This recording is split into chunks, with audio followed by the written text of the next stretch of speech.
For me, the burnout came quietly, not dramatic, not explosive, just this steady sense of I'm doing everything right. So, hey friends, welcome back. My name is Helen Garcia and you're listening to The Sincere Practice. So today I want to talk about something that's been sitting with me for a while. I want to talk about transformation, evolution, and reinvention, specifically the messy, nonlinear journey of being both a creator and a therapist, and what happens when those two identities start blending into something new.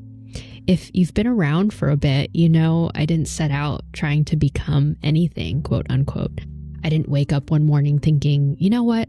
I'm going to pivot my entire life into this hybrid creator, therapist, human person career. But that's the thing about real transformation. It's usually quiet. It's in the margins and the tiny moments where something in you whispers, hey, something's shifting. So today I want to unpack that. The evolution, the tension, the creative awakening, the burnout cycles, the identity confusion, and the moments of surprising clarity.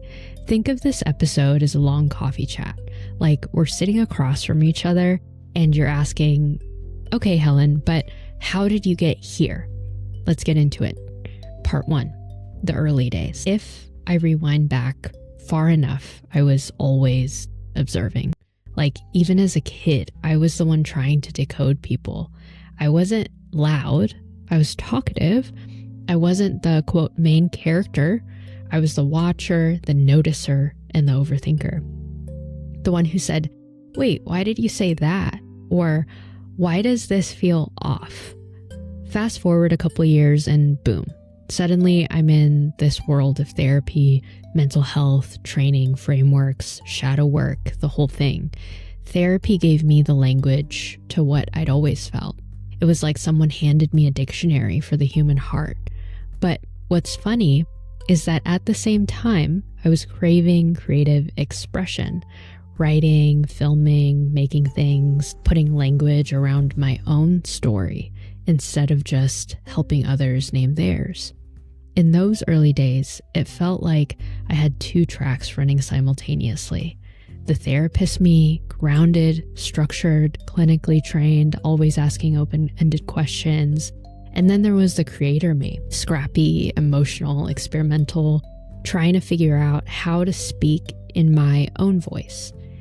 At the time, I thought I had to choose. I thought I had to be professional or creative, serious or expressive, clinical or honest. And spoiler alert, they were never meant to be separate. I teach my clients this thing called dialectical thinking, where I tell them that two things can coexist at once, but as a disclaimer, this is not a substitute for mental health advice, so take what I say more as a biographical take than a clinical take on things. Anyways, it took me years to understand that they were never meant to be separate, my creative me and my therapist me. And this leads me to part 2, burnout, breakthrough, and beginning again. Here's the part nobody glamorizes. You don't evolve because things are going great. You evolve because things stop working.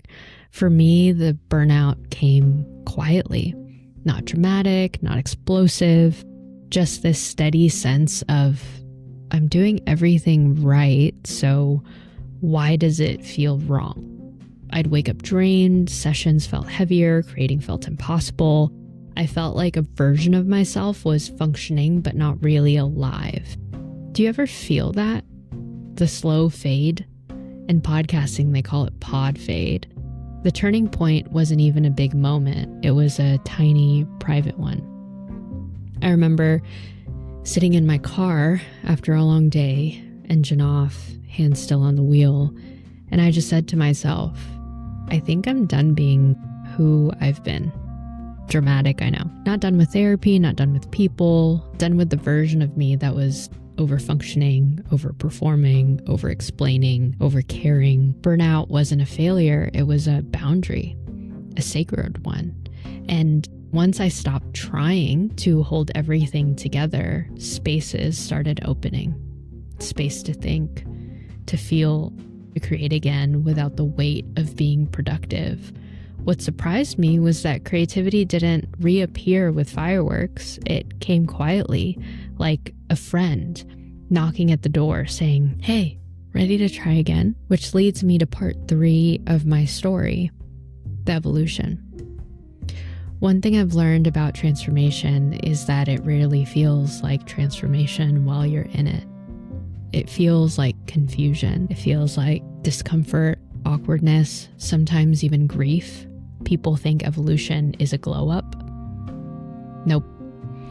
It's usually an identity crisis wearing sweatpants. For me, evolution looked like starting to create content again, letting myself talk about the things that actually mattered to me, stopping the performance of being the quote polished therapist and letting my real voice come through, even and especially the messy parts. Learning that vulnerability isn't unprofessional, it's human.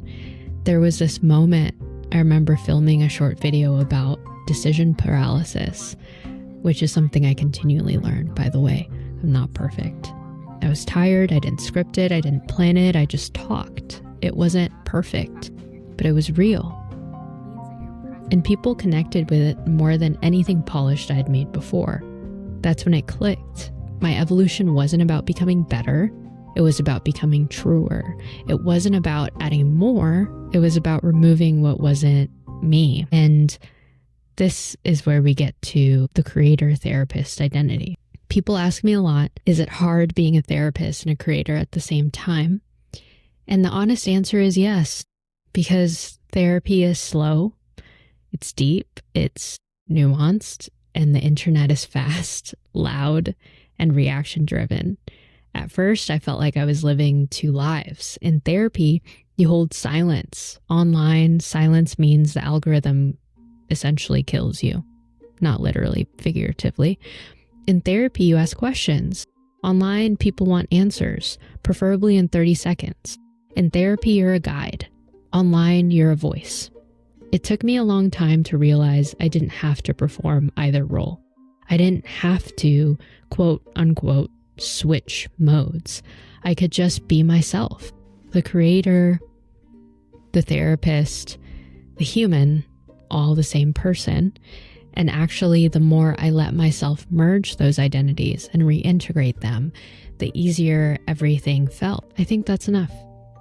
So, what does transformation actually feel like? Well, in my case, most people think transformation is this cinematic moment, a before and after, but it's actually more like this.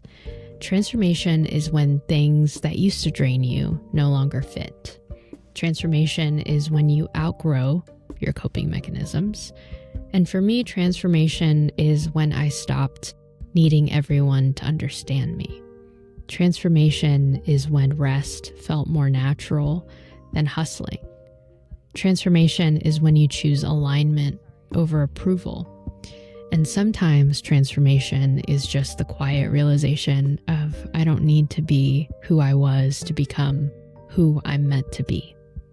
The paradox is this: transformation doesn't make you into a different person. It reveals the person you've been underneath these survival strategies. Here's what I know about reinvention as a result of all of this transformation that I've gone through in the last few years. Transformation and reinvention is a series of choices, tiny ones, sometimes boring ones, often inconvenient and uncomfortable ones. Reinvention looks like telling the truth to yourself, changing your mind, trying something new, even if you're bad at it, letting go of the people who love the old version of you, disappointing others so you can stop disappointing yourself, taking breaks without guilt, trusting that your future self knows what to do with your courage. You don't reinvent yourself by force. You reinvent yourself by honesty. So, in closing, I want to end with this. Wherever you are today, the messy middle, the quiet rebuilding, the what am I even doing with my life phase, the growth spurt, the burnout, the renaissance, I just want you to know this. You're not late. You're not behind. You're not broken. You're just evolving. And evolution isn't linear. It's layered. My journey as a creator, therapist, human conglomerate hasn't been clean. It hasn't been aesthetic, but it has been holy in its own way. And if you're in your own transformation season, I'm cheering you on. Thanks for hanging out with me today. I hope that you have a great rest of your day. If this resonated, share it with a friend, share it with someone who's in their own becoming. And as always, be gentle with your growth. See you next time.